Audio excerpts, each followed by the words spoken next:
आपने जो है अपने इंट्रोडक्शन में हेल्दी एनवायरनमेंट का जिक्र किया। Yes, sir. वो हेल्दी एनवायरनमेंट से आप क्या कहना चाह रहे हैं? Shubham, don't you think that healthy environment and active learning are completely two different things? जी 1857 के अलावा कोई ऐसी घटना जो मेरठ से संबंध रखती है जिसमें भारतीय नेशनल मूवमेंट को थोड़ा चेंज किया हो या इनिशिएट किया हो? May I come, sir? Please आइए।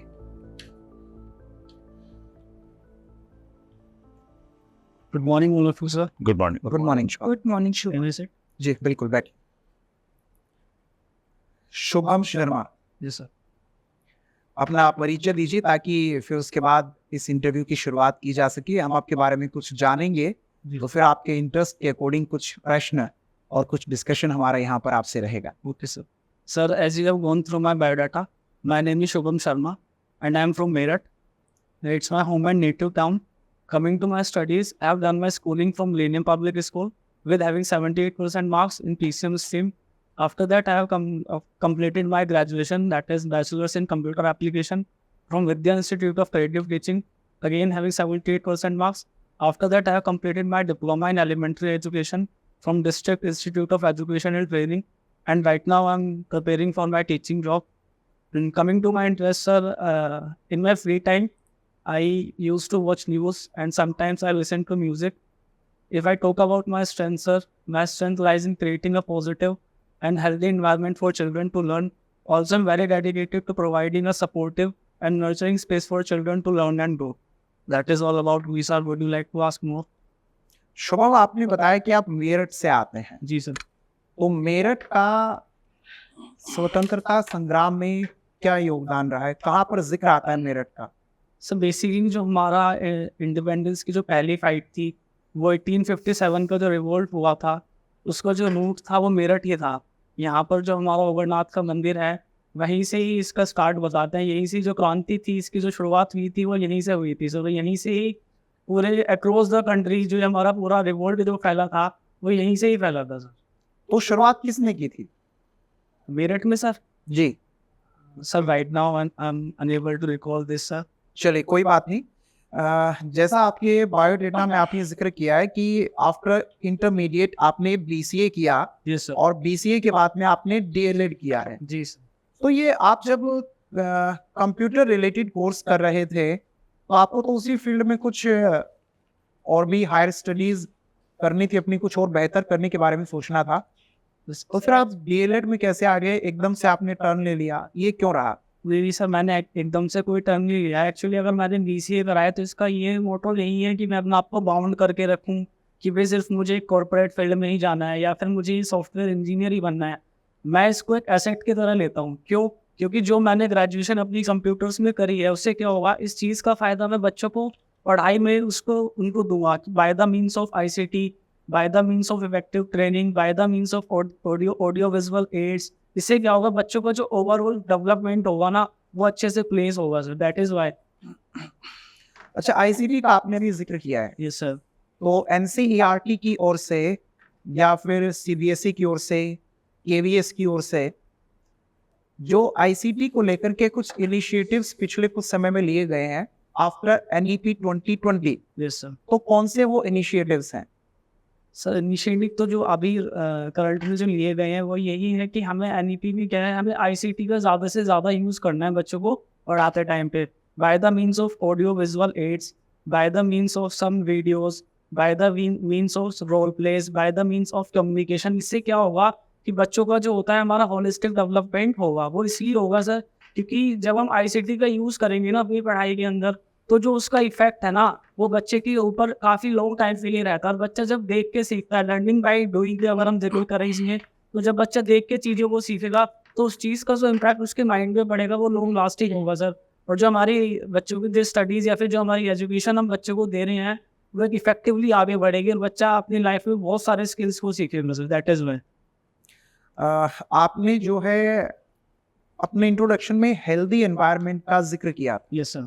वो हेल्दी एनवायरनमेंट से आप क्या कहना चाह रहे हैं? सर हेल्दी एनवायरनमेंट तो अगर आप देखें तो सर क्लासरूम के अंदर क्या है कि बहुत ही ज़्यादा ना, बस पहली चीज़ अगर मैं अपने अकॉर्डिंग समझता हूँ वो पहली चीज़ यही कि क्लासरूम का जो एनवायरनमेंट है वो हेल्दी होना चाहिए। अगर आप क्लासरूम में गए और वहाँ पे बच्चे क्या है वो बोर फील कर रहे हैं, उनको वो समझ ही नहीं आ रहा है। सिर्फ हम उसको रोड लर्निंग की तरफ अगर हम उनको प्रमोट कर रहे हैं तो बच्चा उस चीज़ से क्या है चीज़ें ढंग से नहीं सीख पाएगा।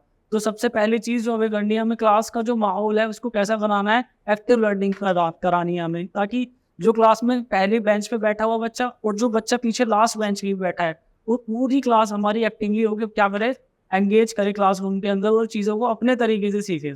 यही मेरा हेल्दी एनवायरनमेंट के पीछे मोटो है sir. Shubham, don't you think that healthy environment and active learning are completely two different things? Because active learning, it can be a part of healthy environment to some extent, but healthy environment constitute of various other things. So can you elaborate on that? आपने active learning के बारे में बताया। Active learning, passive learning, वो learning से related हो गया कि आप क्लास में लर्निंग किस तरह से आप अपनी लेकर चलेंगे।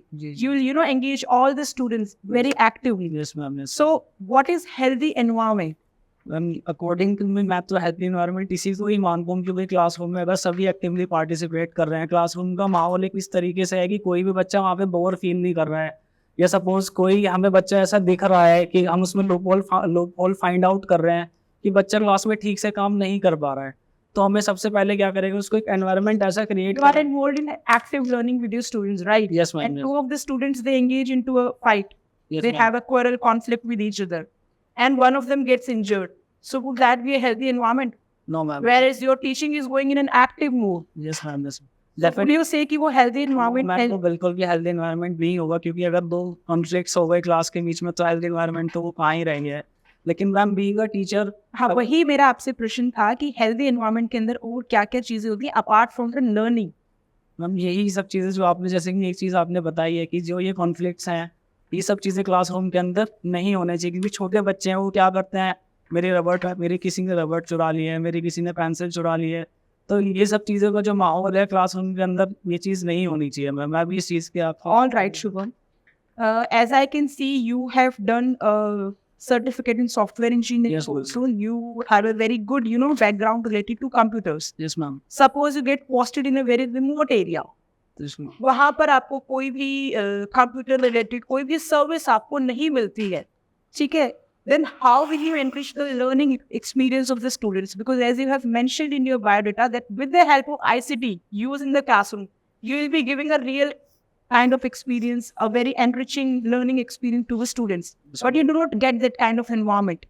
Then how would you provide that experience to the students? Ma'am eight that time हमें सारी चीज़ें ऐसे नहीं है कि मैं सब कुछ एक ICT के ही मीडियम से बच्चों को पढ़ाने जा रहा हूँ। कुछ चीज़ें अपनी by using TLM I can teach. और Can you name some of them? TLM के नाम तो बेसिकली ऐसे मैं नहीं बता सकता राइट नाउ अभी आपको, लेकिन TLM तो बेसिकली यही है कि टीचिंग लर्निंग मटीरियल है। मैं किसी भी चीज़ को TLM बना लूँगा। अगर मुझे एग्जाम्पल मैं आपसे पूछना चाह रही हूँ कि एग्जाम्पल्स आप मुझे बताइए कि आप किन किन चीज़ों को यूज़ करेंगे TLM के लिए, सबसे पहले तो मैं अपनी बॉडी को ही TLM बना लूँगा। अगर कुछ मुझे नहीं मिल पा रहा है तो हाउ कुछ सपोज मुझे कोई भी एंगल्स का टॉपिक पढ़ाना है मैम, ओके तो मैं बच्चों को दिखा दूंगा, शो कर दूंगा कि ये एल जो हमारा इंग्लिश का अल्फाबेट है एल, उसकी तरह की फिगर है। इस फिगर को हम लोग क्या बोलते हैं, this is called right angle. और अगर मैं क्या करा, इसको अपने पास लेके आता चला गया, एंगल हमारा डिक्रीज हो रहा है यहाँ पे, तो ये क्या हो गया, हमारा लेस एंगल हो गया। और अगर मैं इसको दूर लेके जा रहा हूँ, एंगल क्या हो रहा है, इंक्रीज हो रहा है। So this is our more angle. Okay Shubham, जैसे कि आपका कंप्यूटर बैकग्राउंड है जी maximum, so you have written in your biodata that this is a dream job for you, an ideal job for you. But don't you think that if you would have been working in some a tech related job, you would have been more successful, you would have been a more suitable person there rather than engaging yourself into teaching? Don't you think so? No ma'am, ऐसा नहीं है, because I believe in the power of education. It helps to nurture the future of our nation. Can you give me two examples, which have been, occurred as a change of education? मतलब education की वजह से कोई भी दो change, दो बड़ी क्रांतियां आप मुझे बता सकते हैं which will define the power of education? Education की वजह से दो नहीं, मैं आपको शायद दो से ज़्यादा भी बता पाऊंगा, क्योंकि ये एजुकेशन ही है मैम जिसकी वजह से आज हम गर्ल चाइल्ड को देखते हैं मैम। अभी पिछले टाइम में क्या होता था, गर्ल्स को इतना एनकरेज नहीं किया जाता था पढ़ाई के लिए, लेकिन ये एजुकेशन का ही पर्सपेक्टिव है कि वो लोग इतना आगे आके हर फील्ड में अपना आप को शो कर रही है मैम। और दूसरा मैम क्या होता है कि अब से पहले टाइम में क्या था, जब एजुकेशन प्रॉपर नहीं दी जाती थी तो बच्चे क्या थे, उनके पास मतलब मीन्स ऑफ नहीं थे कि वो जाके एजुकेशन को गेन कर सके या फिर पढ़ सके। दूसरा, अगर इसी चीज़ में हम डिजिटाइजेशन को इन्वॉल्व कर लेंगे मैम, तो देखिए इसने कितना बड़ी आज रेवोल्यूशन ला के रख दिया एजुकेशन के अंदर। इसको दूर दूर तक पहुंचाने का काम जो करा है हमारा वो डिजिटाइजेशन से एजुकेशन के अंदर चेंज आया है। जी एजुकेशन की वजह से सोसाइटी में क्या चेंज आया है, that is my question to you. Ma'am, education की वजह से जो सोसाइटी में चेंज आया है, लोगों की जो मेंटली मतलब जो उनकी मेंटल पर्सपेक्टिव है, कोई स्टीरियोटिपिकल थिंकिंग, स्टीरियोटिपिज्म से कोई रिलेशन है एजुकेशन का मैम। एजुकेशन? यस मैम, बिल्कुल एजुकेशन से। Can you give me one example of a stereotype which has been, kind of removed, or we can say obsolete now? This doesn't exist anymore because of the education in the masses. यही है, पहले हम लोग क्या होते थे, एक stereotype हमने बना रखा था कि जो हमारी पृथ्वी है ऊपर की तरफ जो है ये इसका एंड पॉइंट होता है, कुछ इस तरीके से पहले लोग काफ़ी ज़्यादा इस चीज़ को डिस्कस करते थे। लेकिन एजुकेशन के थ्रू ही अब हम लोग जान पाए हैं। पहले हम लोग क्या थे कि चांद जो है वो हमारी पहुंच से बहुत ज़्यादा दूर है, अब उस पर कभी वहाँ पर नहीं जा सकते। ये सब चीज़ें स्टीरियोटाइप ही तो थी मैम, लेकिन इसको ओवरकम करने का जो काम करा है वो एजुकेशन नहीं तो करा है। आज हम All right, sure. I'll just be asking two more questions from you. As you have written that you have done first aid certificate. Yes ma'am. Suppose you are in a classroom where, children's, they are quite, I would say, noisy, and they engage in a lot of fights and all. बहुत आपको बहुत difficult हो रहा है आपके लिए उनको manage करना. Can you tell me the possible injuries which could occur, with the students, and how will you deal with them? बच्चे यही है कि आपस में फाइट करते करते किसी के यहाँ पे पैन लग गया, उससे कट लग गया, ठीक है। दूसरी बात, इस कट लग जाएगा तो उसको आप कैसे मैनेज करोगे? मतलब what will you do in that situation? एक बच्चा आपके पास आता है, उसके हाथ पे कट लग गया है, तो आप कैसे मैनेज करेंगे? इमीडिएटली मैं बच्चे को सबसे पहले हैंड पे वॉश करूंगा जहाँ पे उसको कट लगा है। उसके बाद उसको फर्स्ट एड दूंगा, डेटोल से साफ करने के बाद उसको बेटाडीन लगा के और एक पट्टी से चारों तरफ उसको राउंड से बांध दूंगा। बेसिकली जो फर्स्ट एड नहीं करेंगे यस मैम, सारा प्रोसेस? ये सब चीज़ मैंने सीख रखी है तो मैं खुद ही इस चीज़ को करूँगा ma'am. Okay, but suppose you have a medical help at the school, you have a medical room, तो उसके बावजूद भी आप खुद ही करेंगे या फिर you would prefer the child taking to the medical room? Ma'am, अगर मेडिकल रूम में उस टाइम पे अवेलेबिलिटी है, यहाँ वहाँ पे कोई पर्सन है, so I will hand over to that person. और अगर नहीं है वहाँ पे उस टाइम पे, then at that time I will do myself. But the child is not confident getting it done by you. अगर वहाँ पर भी अवेलेबिलिटी नहीं है, बच्चा कॉन्फिडेंट नहीं है कि आप उसको ये सर्विस दे, मैं उसको बताऊंगा कि मैंने इस चीज़ का कोर्स कर रखा है, आप इसको घबराइए मत। लेकिन मैं बेसिकली आपको सिर्फ एक फर्स्ट एड दे रहा हूँ। अगर आप घर पे भी होते हैं, ये चोट आपको घर पे भी लग सकती थी, तो मम्मी पापा भी ऐसा नहीं है कि इमीडिएट आपको डॉक्टर के पास लेके जाएंगे। जो फर्स्ट एड होता है, फिर जो प्राइमरी ट्रीटमेंट है, वो हमें सबसे पहले वहीं पर अरेंज करना चाहिए। Do you know what is CPR? Yes ma'am, I don't know the full form, but हम मुझे ये पता है कि CPR बेसिकली होता क्या है। ओके, हाँ, इसमें क्या होता है कि what kind of a skill is it? किस तरह की स्किल है? बेसिकली मुझे इसी के बारे में सिर्फ इतनी नॉलेज है कि अगर हमारा एयर ब्रीदिंग अगर हमारा रुक जाता है, उस टाइम पे हम क्या करते हैं, चेस्ट को पकड़ के उसको पुश करेंगे जितने टाइम मैक्सिमम हम कर पाएंगे। इससे क्या होगा, जो हमारा इमीडिएट अगर कितने इंच तक करते हैं चेस्ट कंप्रेशंस? जिसमें हम कितने इंच तक करते हैं चेस्ट कंप्रेशंस? बहुत ज्यादा कर दिया तो आपने इंजरी हो जाएगी। जी जी, कितने इंच तक करते हैं? ये नहीं बताना। All right. My last question to you is that you were talking about holistic education. Sir ने जब आपसे प्रश्न किया, and you have mentioned about holistic education in your biodata also. A lot of stress has been given on holistic education by you. So according to you, can education itself, kind of lead to the holistic development of the child? Education alone, No ma'am, can it suffice for the holistic education? not only Holistic education development? along with, apart from education, curricular activities are also involving it. So Which other activities are necessary for the holistic development of the child apart from education? Can you name it? Education के अलावा जो हमारी चीज़ें जो holistic development हमारा promote करेगी, सबसे पहले तो है कि हमें क्या करना पड़ेगा बच्चों को। एक तो अभी मैंने आपको बताया था, करिकुलर एक्टिविटीज़ पे हमें फॉलो करना पड़ेगा। दूसरा, हमें क्या करना पड़ेगा, इंक्वायरी बेस्ड लर्निंग हमें करानी पड़ेगी बच्चों की, ताकि बच्चे क्या आएंगे उससे खुद से ही चीज़ों को सीखे। हमें क्या करना पड़ेगा, स्पोर्ट्स को इन्वॉल्व करना पड़ेगा, ताकि बच्चों के अंदर स्किल्स डेवलपमेंट हो, उसके अंदर मोरल स्किल्स आए, सोशल स्किल्स आए बच्चे के अंदर।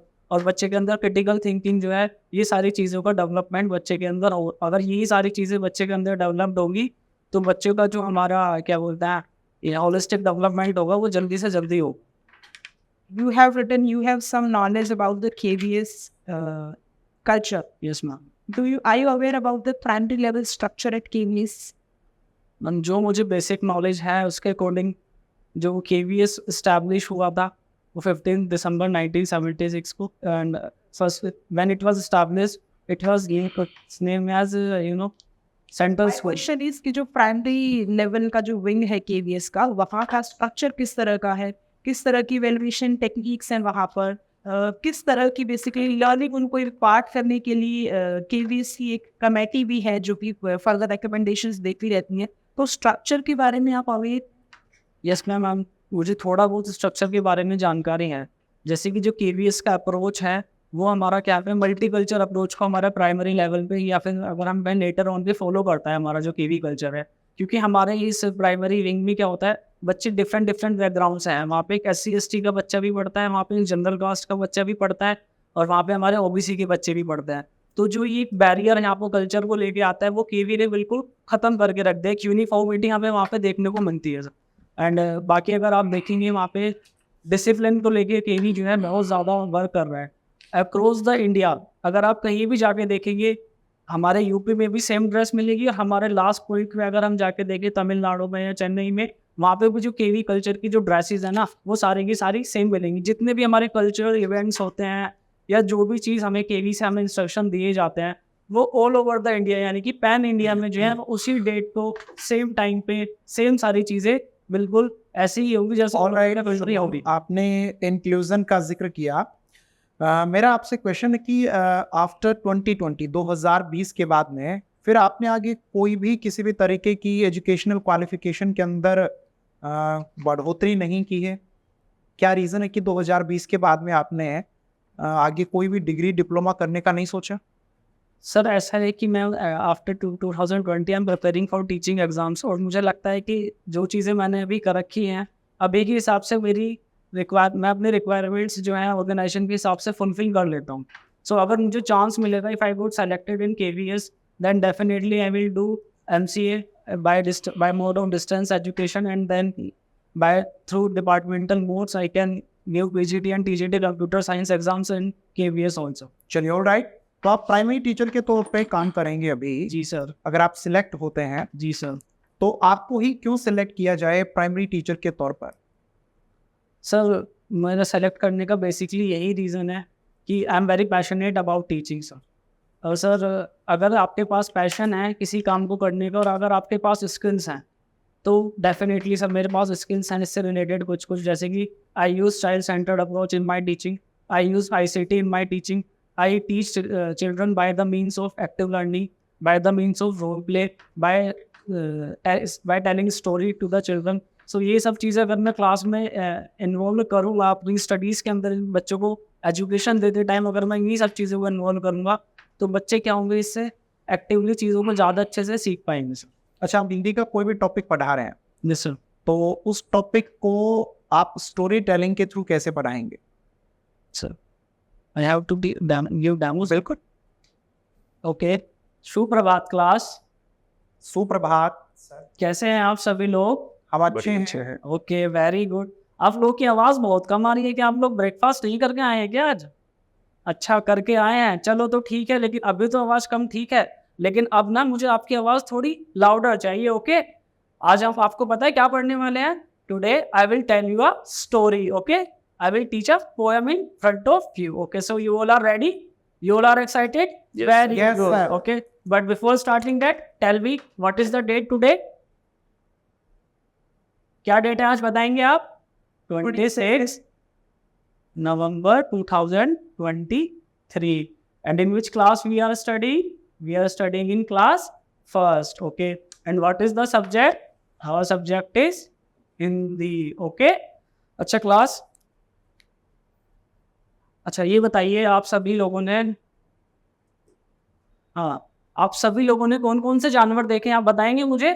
अच्छा, आपने हॉर्स देखा है, very good. And you have seen dog, okay. Elephant, very good. अच्छा, और आपने आपने क्या देखा है? सुना है ना? अच्छा, आपने देखा है कैमल, वेरी गुड। अच्छा, देखा है आपने कैमल कैसा होता है? कैसी होती है कैमल की गर्दन, कोई बताएगा? इतनी ऊंची गर्दन होती है ना कैमल की, और पीठ भी कितनी ऊंची होती है? इतनी ऊंची पीठ होती है। तो आज मैं आपको क्या कराने जा रहा हूँ? आज मैं आपको कराऊंगा एक कैमल के ऊपर सवारी। तो आप सब लोग इंटरेस्टेड हैं करने में? हाँ ओके, ठीक है। मैं खड़ा हूँ, आप मेरे पीछे, आप भी सब लोग खड़े हो जाइए, और मेरे साथ साथ आपको भी एक्टिविटी करनी है। ओके, ठीक है? So start.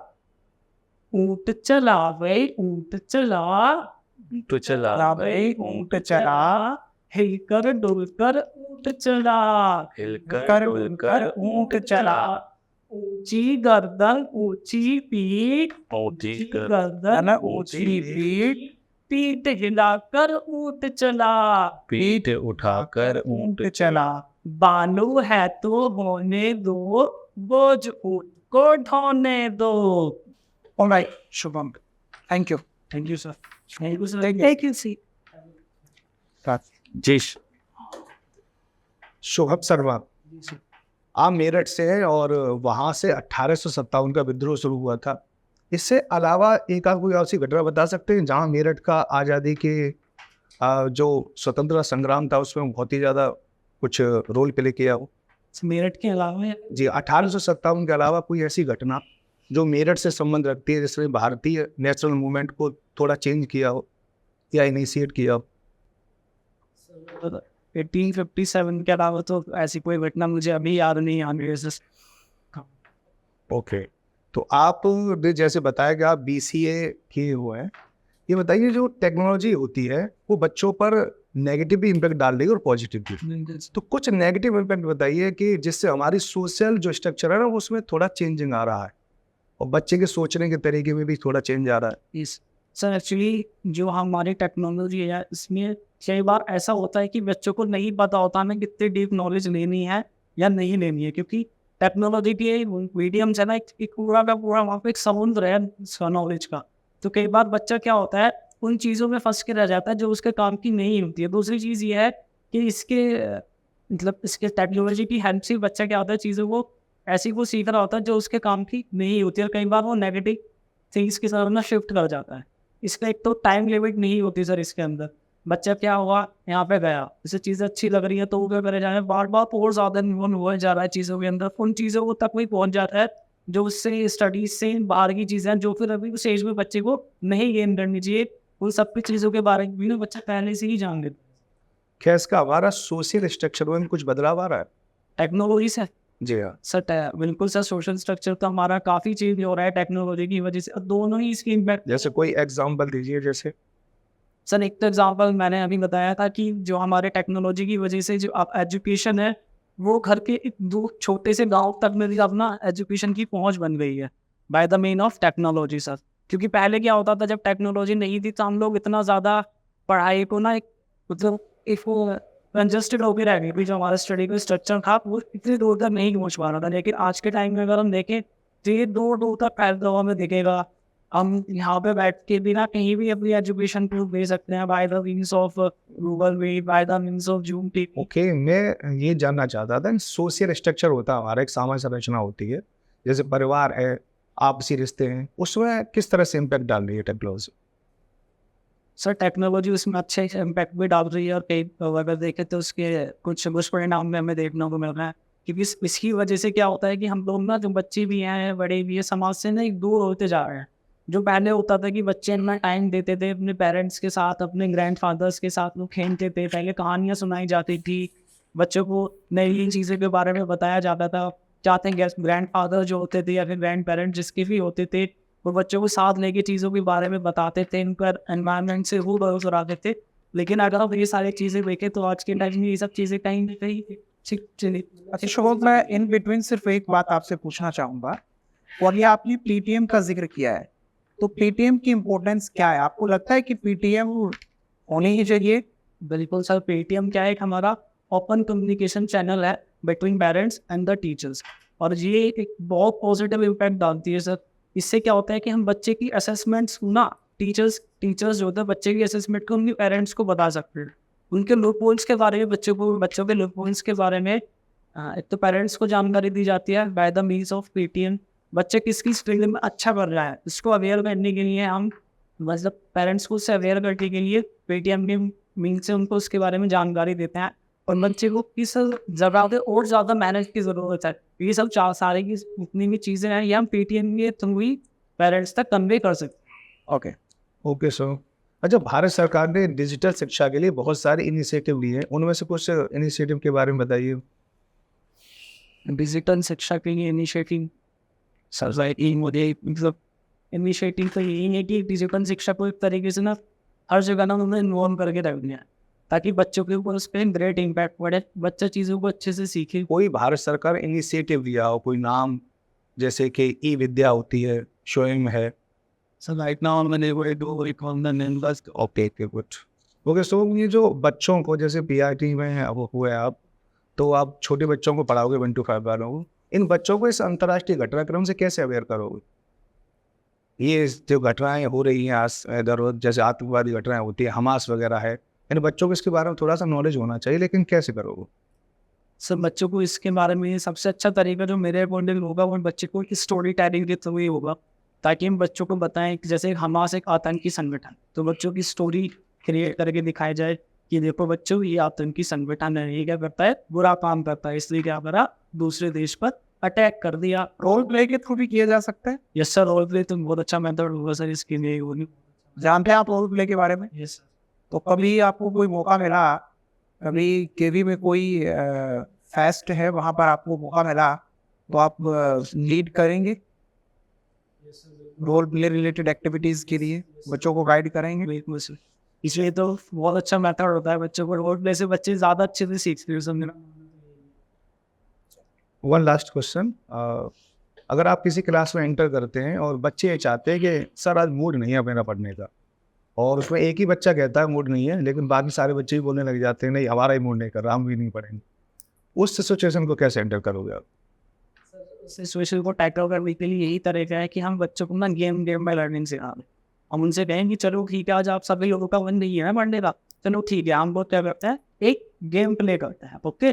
और उसमें क्या करेंगे गेम में कि बच्चे चलो आप मुझे बताओ आपने कौन कौन सी शेप्स देखी है, या फिर मैं बच्चे की क्या करूँगा, सबको मैं करूँगा एक्टिविटी बेस्ड एक बच्चों को 6 चॉक्स दे दी, या फिर कोई वो 6 मैच स्टिक्स मैंने दे दी, तो कहूँगा चलो बच्चों आप इनसे ना मुझे फिगर बना के दिखाओ, ठीक है। सब बच्चे डिफरेंट फिगर्स मारेंगे और वहीं से मैं बच्चों को शेप्स के बारे में या फिर एंगल्स के बारे में थोड़ा थोड़ा आइडिया दे दूँगा, और बच्चों की जो लर्निंग हो जाएगी वो गेम में हो जाएगी। बच्चों को इंटरेस्ट भी आएगा, उनका पढ़ने का मन नहीं था, लेकिन ना पढ़ने के मन होते नहीं, उन्होंने कुछ ना कुछ एजुकेशन गेन कर ली।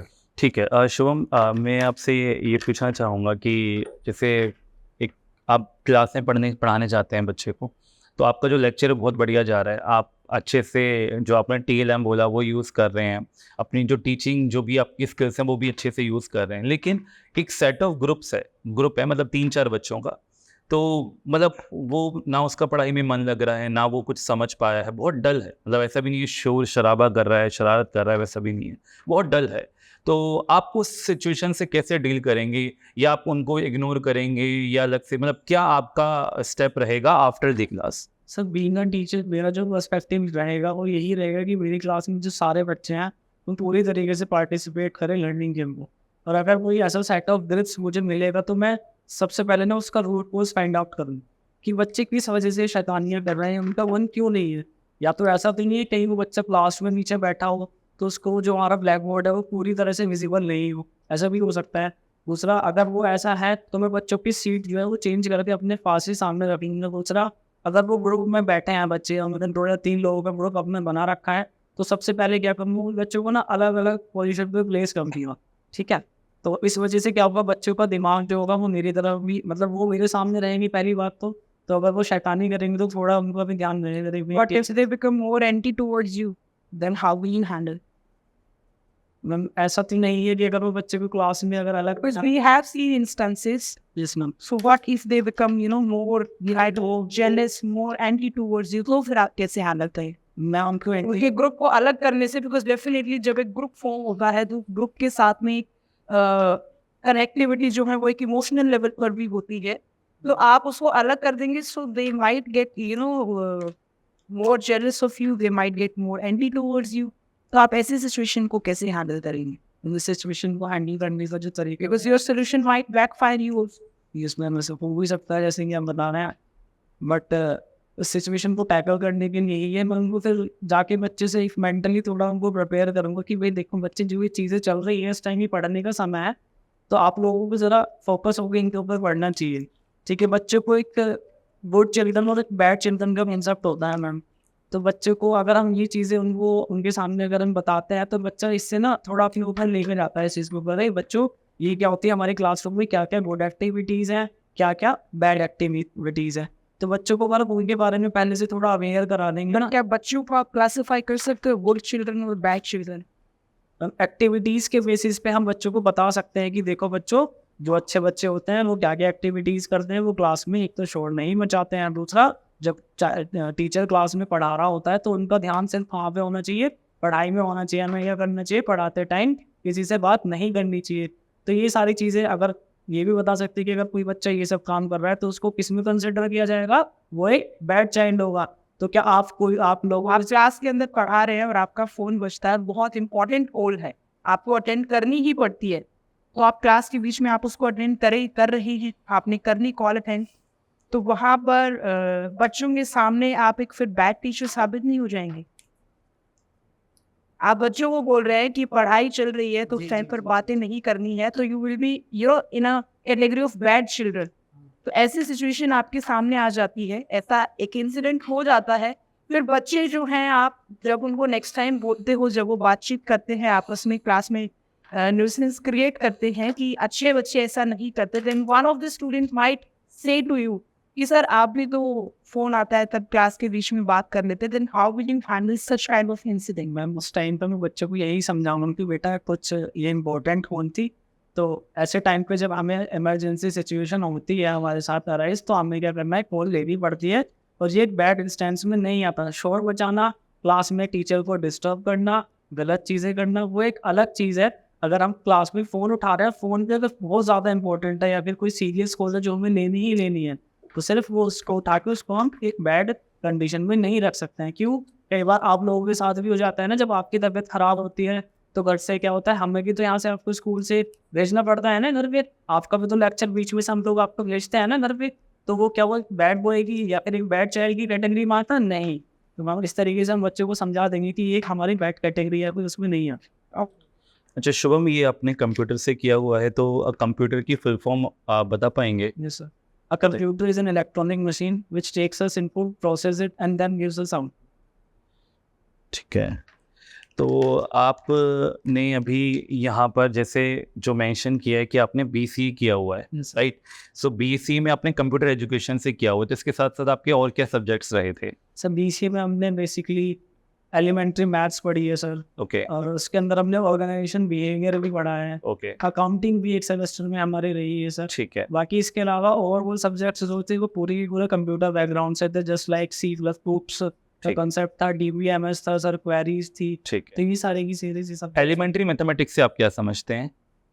सर एलिमेंट्री मैथमेटिक्स तो बेसिकली वही है जो आफ्टर 12th हम लोग जो पढ़ रहे हैं, फिर आफ्टर 12th हम Yes, लोग पढ़ और रहे हैं। मतलब जो साइंस बैकग्राउंड से अलग हटके होकर पूरा प्रॉपर उसमें कोर साइंस वाले जो आते हैं मैथ्स बैकग्राउंड, वो तो नहीं होता है, लेकिन उससे हट के जो एलिमेंट्री चीज़ें हैं वो सारी की सारी उसके अंदर आ जाती है। जैसे कि सेट थ्योरी हो गया हमारा, कहीं पे हमारा उसमें कई बार डिफरेंशिएशन भी था, एक सेमेस्टर में इंटीग्रेशन भी रहा है, यही सारी चीज़ें। अच्छा, तो प्राइमरी मैथमेटिक्स और elementary mathematics both are different? Yes sir.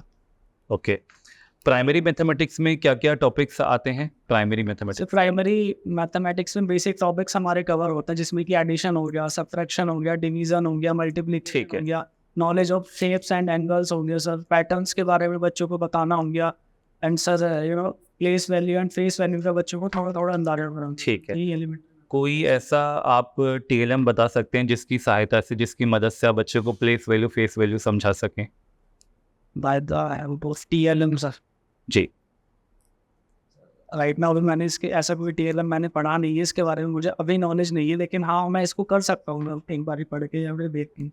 अच्छा, आप मान लीजिए आपने बच्चों को पढ़ाना ही पड़ गया कि आप क्लास में जा रहे हैं और आज आपने बच्चे को प्लेस वैल्यू फेस वैल्यू समझाना है, तो आपने बोला कि मैं अपने आप खुद को पूरी बॉडी को एज अ TLM यूज़ कर सकता हूँ, तो आप उसके बेस पर कैसे पढ़ाएंगे, या आप आपको कोई भी एक ऐसा टॉपिक पढ़ाना है कि अपनी बॉडी को ही, जैसे आपने एंगल का बात करी थी, सारे एंगल को आप इंट्रोड्यूस तो नहीं कर पाएंगे अपनी बॉडी की हेल्प से। एक चीज़ और भी है ना सर, हमारे प्राइमरी लेवल में सारे एंगल्स इंट्रोड्यूस नहीं कराए नहीं कराए जाते हैं, नहीं कराए जाते। जी। तो सिर्फ अभी बच्चों को प्राइमरी लेवल पे तो सिर्फ एंगल्स के बारे में एक तो राइट एंगल इंट्रोड्यूस कराए हुए हैं, ओके, दूसरा एक लेस एंगल है और एक मोर एंगल है। उसमें ये भी नहीं बताया गया है कि what is acute angle, what is obtuse angle.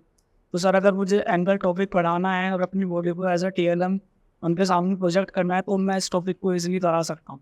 अच्छा, ऑब्जेक्टिव्स ऑफ एजुकेशन जो है, मैथमेटिकल एजुकेशन, मैथमेटिक्स की जो एजुकेशन है उसका ऑब्जेक्टिव जो है वो 2 तरीके के ऑब्जेक्टिव्स होते हैं, तो वो कौन कौन से ऑब्जेक्टिव्स हैं?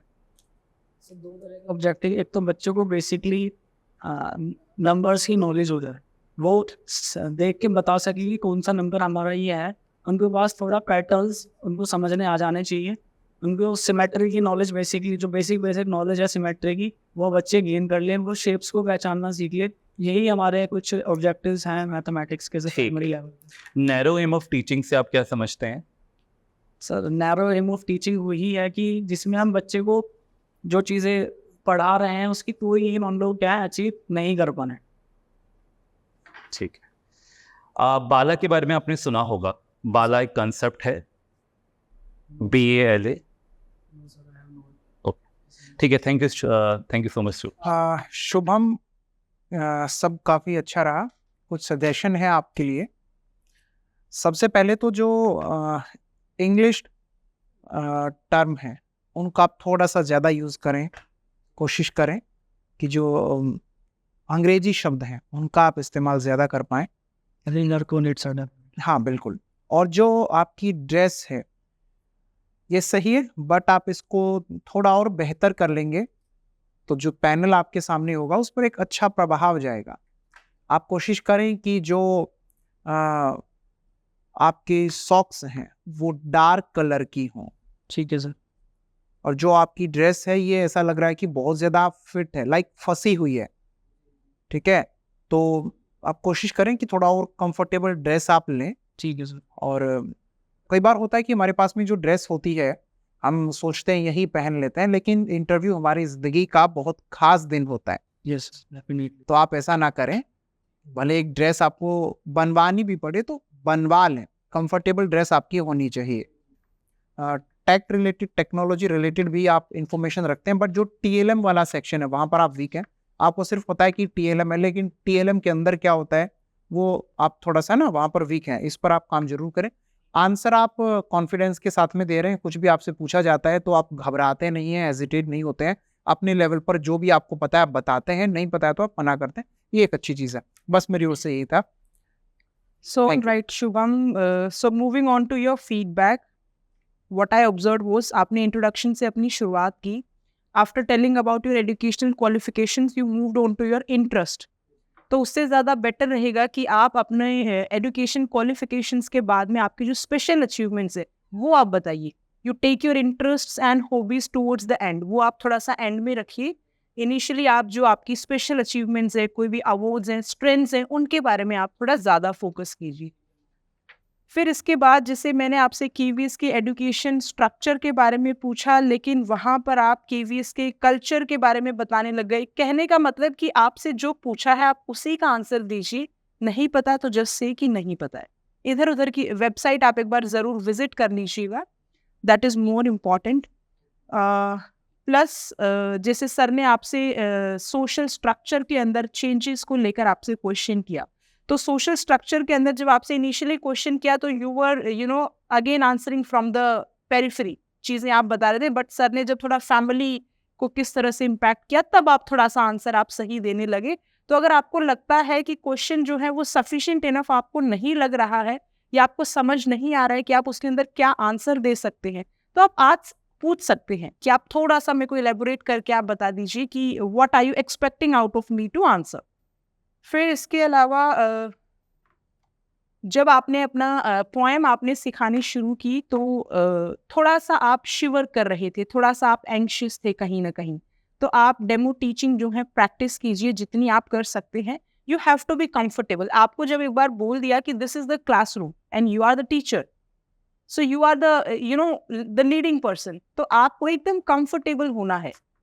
हम उसमें उस टाइम पर आपके लिए एक स्टूडेंट ही हैं, तो वहाँ पर आपने 26 नवंबर मेंशन कर दिया था डेट के अंदर, यू मेंशन 26 नवंबर, तो ऐसी मिस्टेक्स आपको नहीं करनी है। प्लस इसके अलावा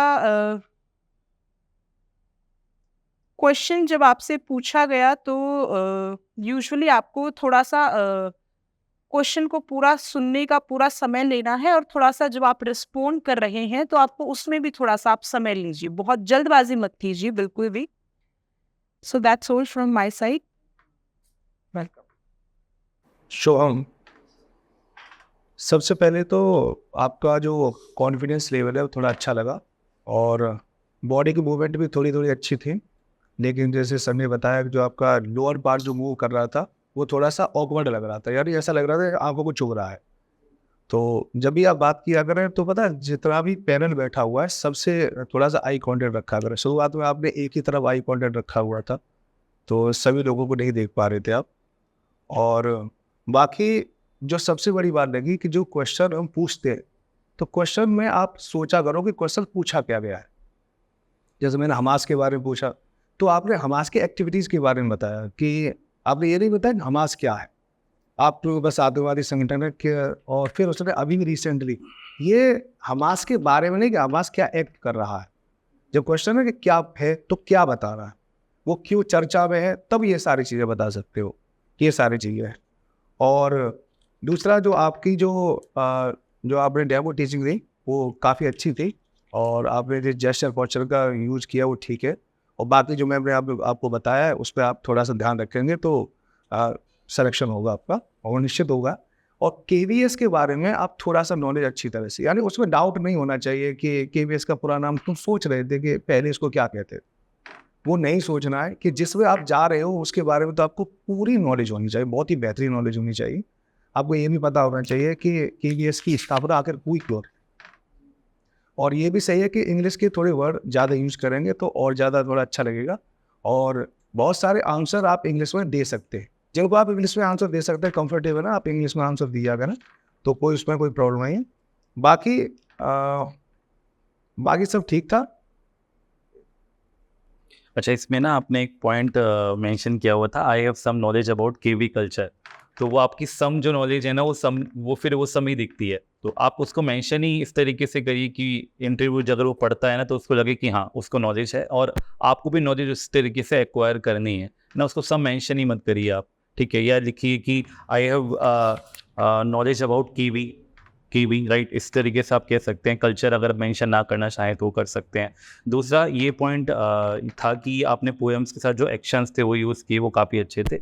जब भी आप पढ़ाएं, ठीक है, कोई भी डेमो टीचिंग करें तो एक्शंस आपने ज़रूर उसमें इंट्रोड्यूस करने हैं। जैसे ये तो पोएम थी, पोएम में आपने एक्शंस किए, या कोई भी सब्जेक्ट आप इंट्रोड्यूस करें, एक्शंस आप करें, वो आपका बेस्ट पार्ट रहेगा, ठीक है, प्लस पॉइंट रहेगा। दूसरा यही है कि आपको जैसे कोई चीज़ नहीं आती ना तो आप सीधा मना करते हैं, लेकिन अगर आपको उस चीज़ के बारे में 1 और 2% ही पता है तो आप सोचते हैं कि मैं इस आंसर को इसी क्वेश्चन में मैं दे देता हूँ, वो चीज़ नेगेटिव चला जाता है।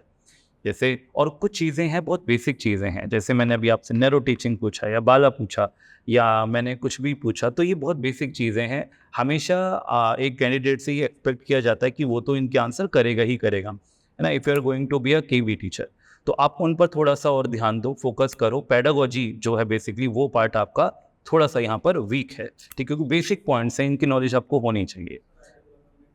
बस और बाकी कॉन्फिडेंस लेवल अच्छा है, और बस मेरी तरफ से इतना ही। All the best. All the best Shubham.